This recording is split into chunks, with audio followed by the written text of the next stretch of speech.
Hi, welcome to the General Audit tool.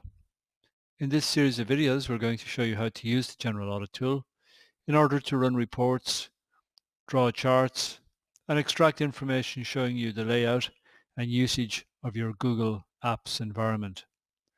It will help you protect and secure your users by ensuring that documents and emails contain appropriate content and are shared correctly, both internally and externally. In this video, we want to look at an administrator getting access to another user's account via delegated email access. To do that, email delegation has to be enabled on the domain, and GAT unlock has to be enabled on the GAT tool. Once both are enabled, the administrator can enter the Emails Audit tool, search for the user whose account he wishes to access. Once he finds that user's emails, he can then go to View Email Contents and request access to view those emails for a certain period of time. In this case, we're looking forward for 2 days access. In addition, he can also request that he be made a delegate access account to that particular user, and he can request that access up to a certain period of time. So say we pick 4 hours. Once he has it configured, he sends the request, which then goes to the security officer.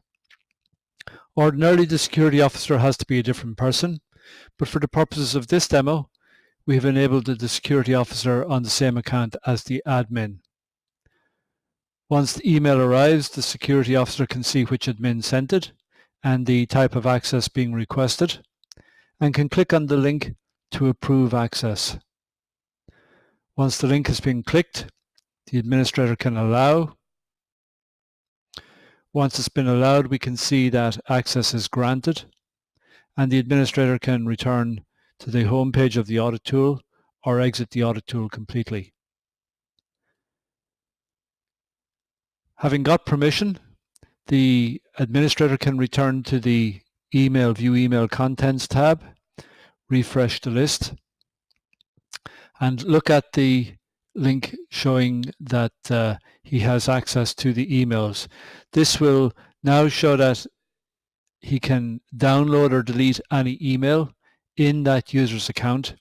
But in addition, because he requested delegated access, he should also, after a period of time, be able to see the delegated account appear alongside his own.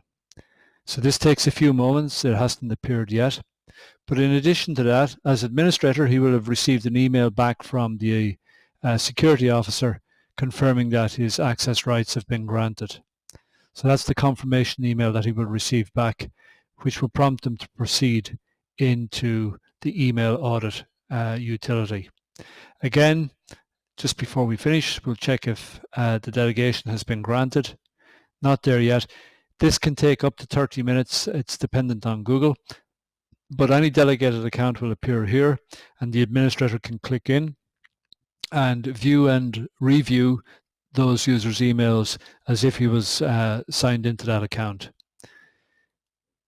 If for some reason it's not required that it is required that the user is not aware that the administrator is accessing his or her emails for security reasons, delegation need not be sought, in which case just the ability to download silently the emails will become available. So here, for example, this phishing message, we can download a copy of that, which can then be opened in an email browser like Outlook or Mozilla. In this video, we'd like to show you how to use the Users Audit in the General Audit tool. The Users Audit contains a series of tabs, each tab detailing the characteristics of the user under that tab name. Under the Basic, we see the names of the users, the email address, whether they're administrators or not, quota used, total quota in megabytes. This is for non-Google Docs files, whether they're suspended or not, aliases that they may have, their manager, the number of groups that they're in, and the time the account was created. Any listing in blue can be clicked through as a link.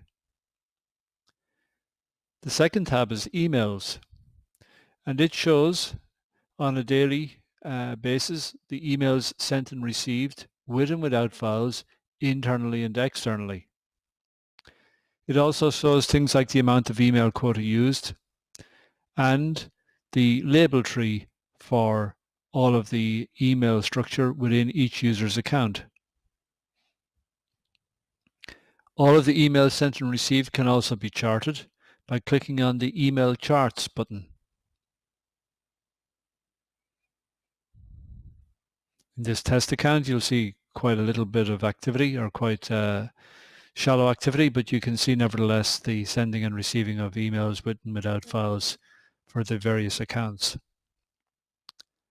The Drive tab shows all the details concerning the user's Drive activity, shows the number of folders that are in their Google Drive, and again you can explore this by clicking on the Drive folder tree, which will draw a graphic of the folder tree underneath the account name. Shows the number of files in the account, the numbers shared out, numbers shared in, numbers public, public with link, published, and total public. Again, all of these numbers in blue can be clicked on, so you can see exactly the files referred to by clicking through on the number. For calendars, you can see the number of calendars that each user owns, the number of events past and future in the calendar, and the total number of events. And again, it's possible to click through and see a detailed audit of the calendars. Indeed, you can also see the event listings, either future or past. For sites, all of the sites owned by a particular user are outlined, and in this case there are no sites for these demo users, but it's possible to click through and see the sites belonging to each user. For Google+, you can see the Google+ activity for each account, what their Google+ ID is, whether they're sharing or resharing internally or externally, the number of followers they have, and the number of people that they're following. This will show, from a Google+ perspective, their social activity. Under apps, you can see the number of external apps that each user has installed. Clicking through will show the apps. It's possible from here to ban an app or authorize an app for a particular group and ban it for a second group. You can also authorize and ban by OU or domain-wide. Under printers, we show all the activity under Google Cloud Print. Every user automatically has one printer they can print to Drive, but if additional cloud printers are set up, these are also recorded and identified as being associated with a particular user, plus the number of jobs printed through that Google Cloud printer. Under devices, you can see the number of managed mobile and Chrome devices for each user. And again, it's possible to click through and examine those devices in detail, and on the mobile space to enforce company policy. Collaboration Index measures the amount of activity over the last 7 days for particular users, showing the number of emails sent internally, files shared internally, calendar appointments made internally, and the total. So this is a measure of the internal activity. In terms of emails, what's counted are the emails that are responded to. In terms of files, the number of files that have been shared that have been read or edited by others. In terms of calendars, the number of calendars, appointments that have been confirmed. So in fact, what we're trying to measure is not just the sending of emails or the sharing of files, but the actual engagement across each of these 3 indices for each user, giving a total level of collaborative activity over the last 7 days. Under security, we can see whether accounts have 2-factor authentication enabled, when the last login was, when the last negative login was against that account. It's also possible to drill through and see a geolocation of where the login occurred, where the failed login occurred, and all of the other account activity details. Under productivity, we measure the amount of files owned, files shared out, shared internally, and the number of visits to those files. Again, we also look across the last week and look at the number of docs, spreadsheets, and presentations in Google Docs that have been created and edited on a per user basis. If you have Google Apps for Education, we also allow you to see the number of courses each student is a member of, and drilling through on that you have a very detailed course audit, which we will explore in another training video. Finally, we allow you to create custom tabs which can consist of any of the columns from any of the previous tabs. So you can generate a report that you can quickly come through to satisfy your own needs. So for example, in this tab, if we wanted to have quota used for Drive, quota for emails, let me come back.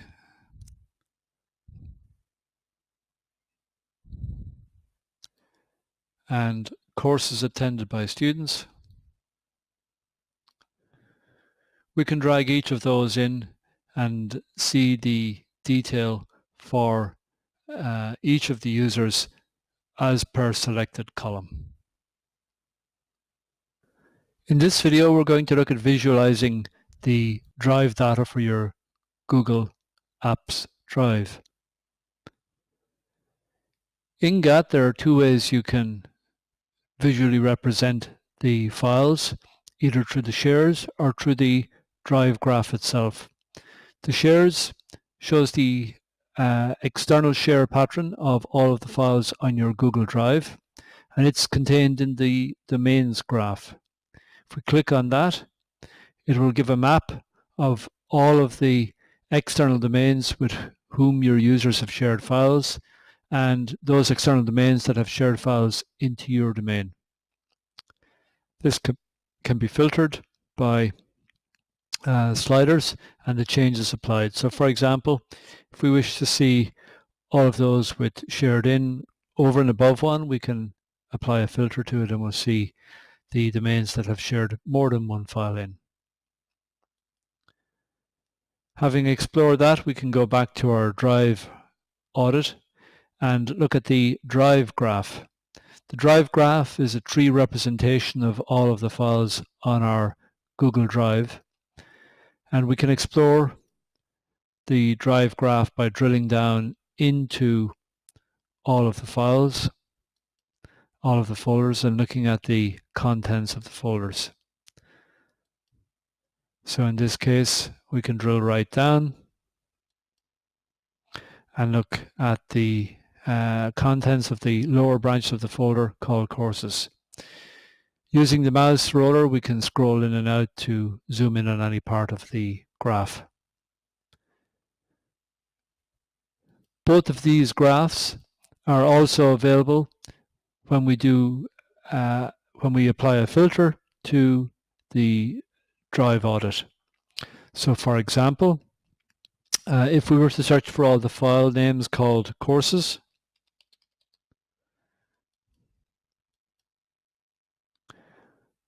all of those files called courses will be returned. They belong to different owners, but we can see if any of those are shared externally by looking at the domain connections for this file, and we can see that there are no external shares, no explicit external shares of those files. In addition, we can look at the Drive folder tree for those files called courses. We can change the level of expansion. So if we look at if we look at the folders, we can see pretty quickly which ones have the folders that contain the courses. And we look here and we look to the bottom. We can see each of those branch folders contain courses, just taking a random sample across the entire tree. Both of these allow the administrator to see very quickly where his files are and where his files are shared externally. That concludes this training session. We hope you found it helpful and that you will continue to use the General Audit tool to protect, secure, and enhance the usage experience of Google Apps for all your users. Thank you.